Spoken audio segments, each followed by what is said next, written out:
Ang inyo pong napapanood ay ang ambulansya ng The Medical City na pinaniniwala ang sakay si Chief Justice Renato Corona.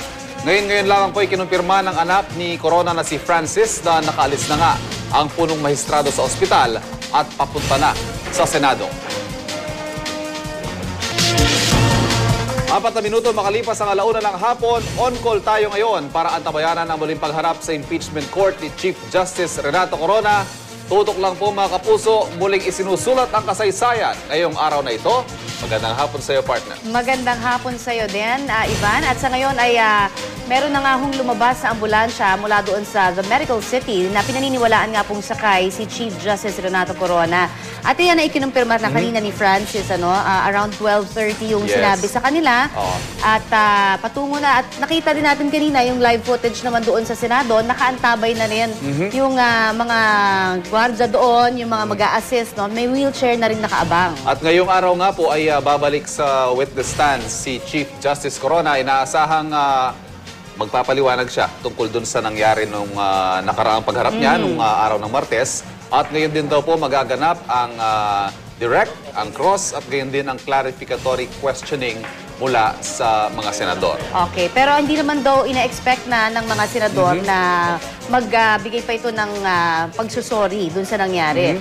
Ayon nga dun sa ilan mga nakausap ng ating mga kasama rin, kapuso nating reporters, ay basta gusto nilang umusad na ito dahil sa Lunes na ang oral arguments at Martes na ang desisyon ito. Kaya talagang ito ho ay history in the making. Ika nga ho, nandito na tayo sa last 2 minutes ng impeachment trial, kaya tutok lang po. Samantala, sumusunod po sa convoy ni Chief Justice Corona si Lia Manyalak del Castillo. Alamin natin ang kanilang kinaroroonan sa mismong sandaling ito. Lia, nasa na kayo?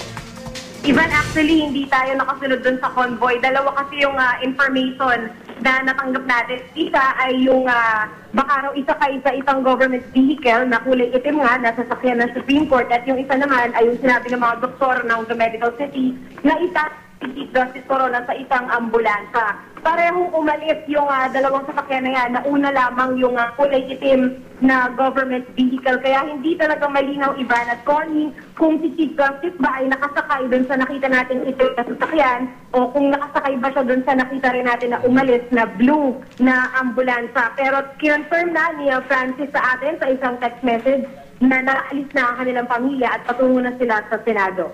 Alright, so Lia, sa ngayon, kino-confirm na natin na papunta na nga dyan sa Senado, kasama yung kanyang pamilya, no?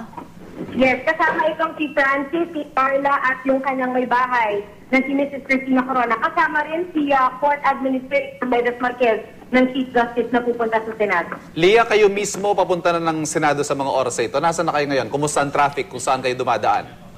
Napaka-traffic, no? Nag-EDSA kami at patungo na kami ng Senado. Medyo malapit na rin kami doon. At yung naratanggap natin na informasyon nga ay mukhang parating na rin sa doon at inaabangan na siya.